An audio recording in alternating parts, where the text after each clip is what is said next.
Hey, tourists.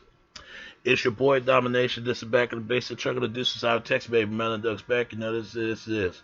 Real man rise up, fake man rise down. Rural rise up, fake rise down. Practical preacher, preach on. And today's topic, what I talk about is, in the back of the basic, it's going to be a special video tribute for all the people who gone through police brutality around the world. Doesn't matter what your gender is, your race, your religion, or whatever. This is going to be for people who need to know. You got a lot of fallen victims from who feel victimized police brutality, racism, and classism, sexism, and the list goes on.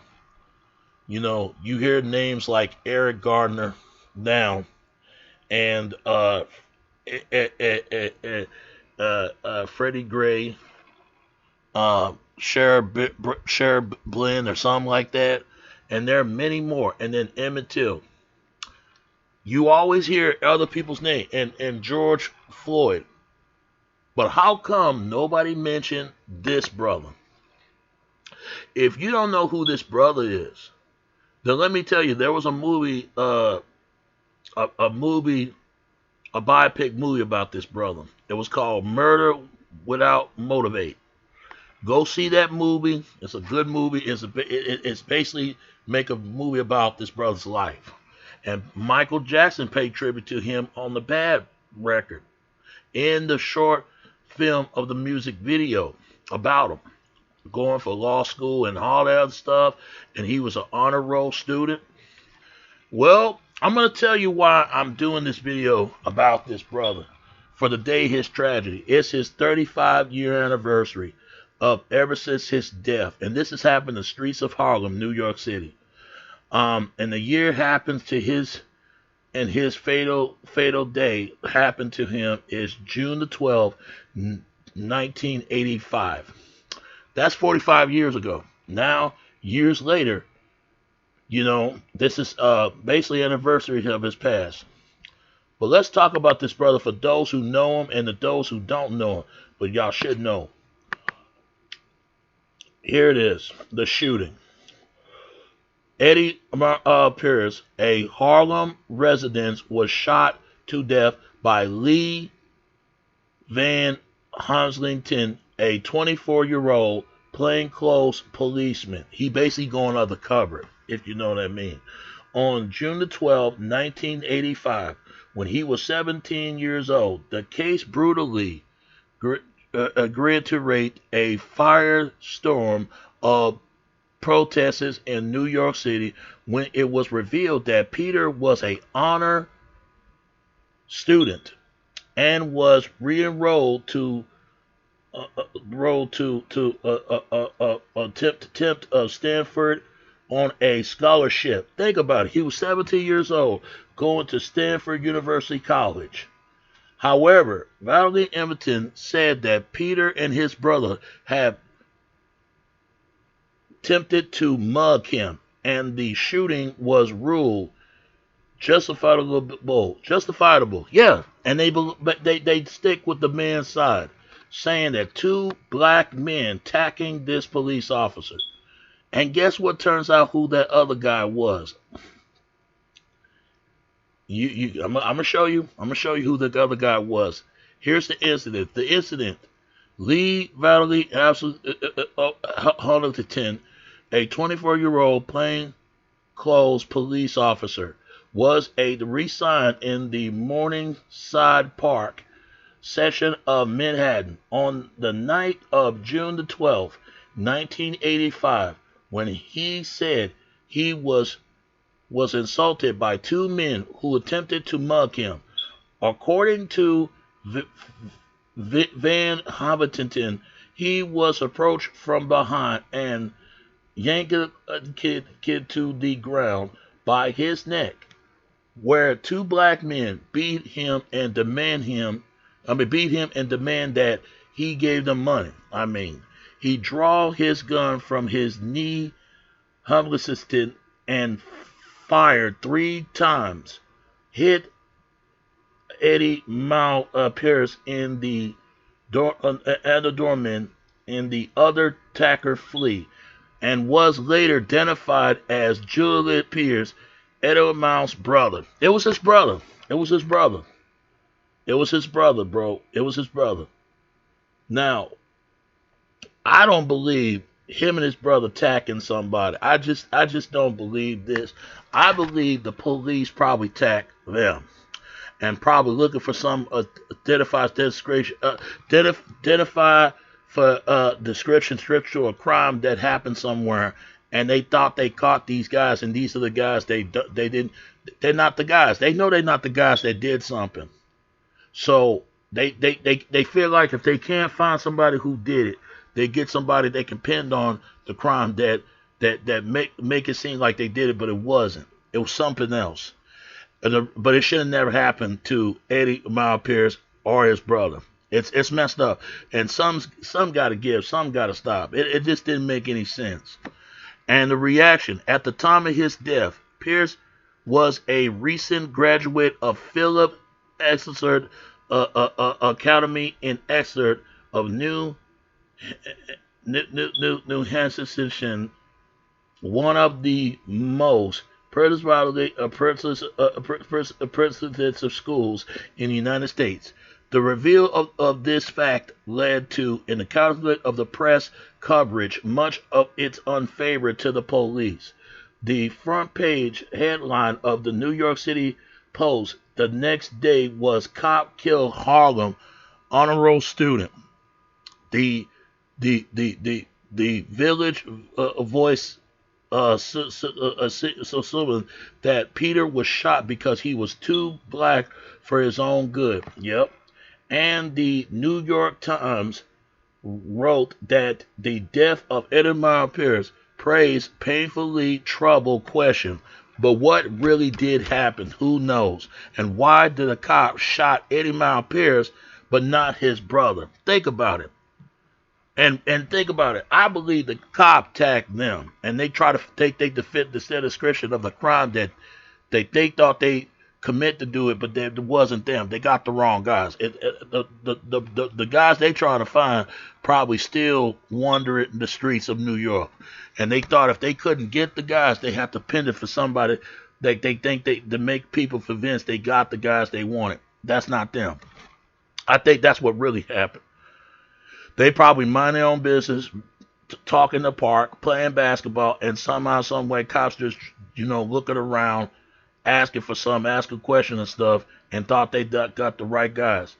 And I believe they was trying to get away from the cop, and the cop tried to attack them, try to run away from them.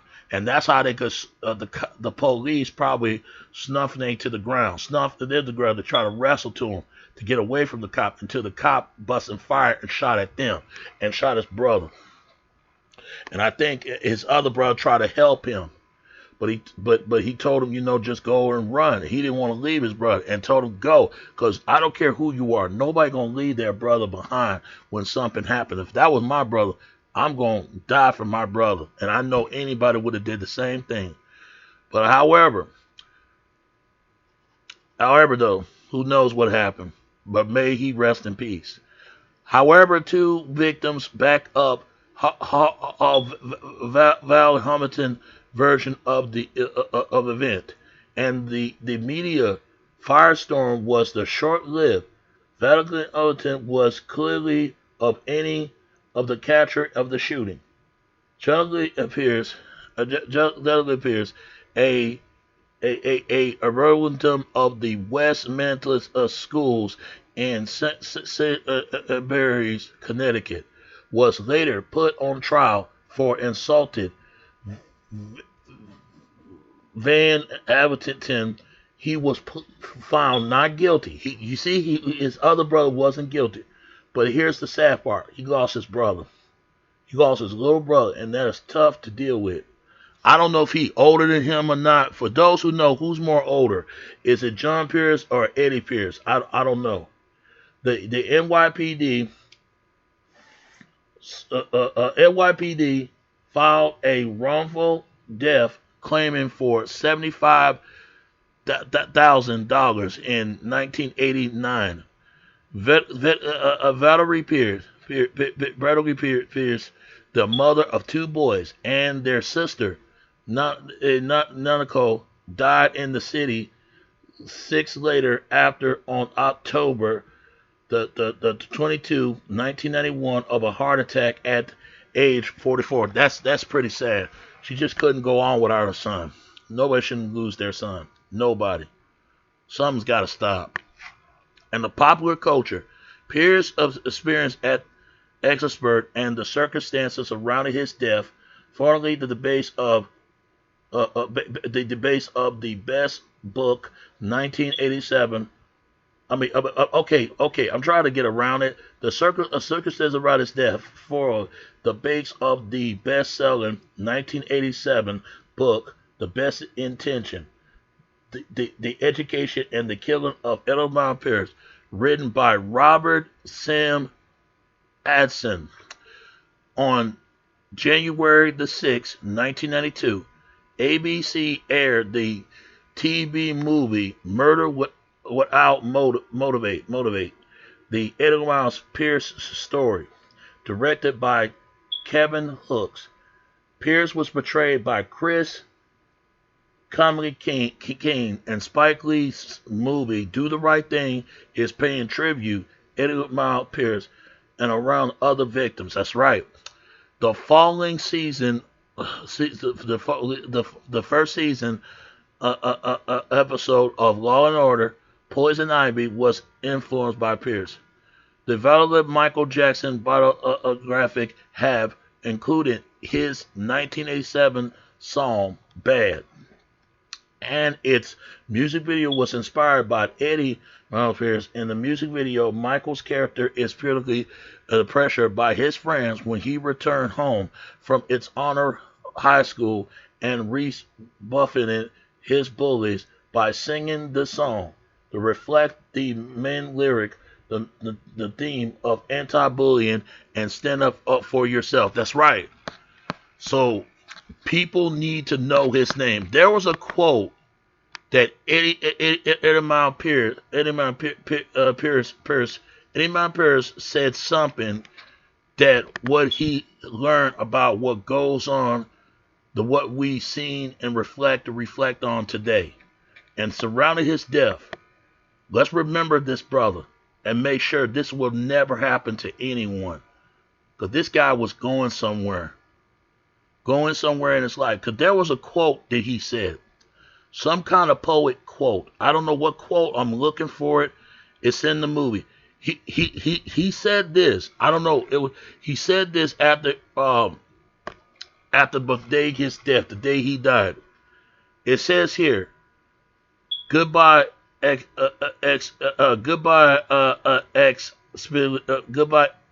He said, goodbye, alternative. You teach me and show me many things. God bless you for that. Pierce wrote, some things that I saw I did not like, and some things I learned I rather not know. Nevertheless, it has to be done because I could never learn not to learn. It's a pity we are part on a lesser than friendly base, but we do work to enable yourself in a changing world, as will I. Yeah. So what do Eddie Pierce meant by that? Eddie Pierce was trying to find himself into the world that he could not find himself in. That's what he was saying. He was saying we have a dynamic racial problem. If we don't solve this, if we don't change any of this, then this is going to keep happening time and time again. This is what people want. So Eddie Pierce, Edmund Pierce, whatever your name, whatever you are having, man, we love you, brother. We miss you. I wish I could have known you, so I could know what really happened event. And also his brother, I don't know if he's still alive or still living. And rest in peace to his mother, Valerie Pierce. She right along with her son. This should not happen to anybody or anywhere else. Let's stop about it and let's do something about it and make better world and make better people and make better for the rest of humanity, for the better for the human being and the whole entire being to the whole human race. If the citizen can change, cops can change, anything can change. Let's do something about it, for it won't happen to any other of people. If there's nothing done about it, let's do something about it. All right, all right. Rest in peace, Eddie Pierce or Eddie Pierce, and rest in peace to his mother, Victoria Pierce, and rest in peace to anybody who fall a victim of racism, sexism, homophobia, whatever you're going through in life. Something's got to be done, or what else is going to get done if nothing gets done? Let's do something about it, for it won't happen to anyone else. That's all I can say. It's your boy Domination. This is Back of the Basic. Chung the Deuce, I will text, baby. Until next time, all right? All right. Peace. I'm out. All right. Peace.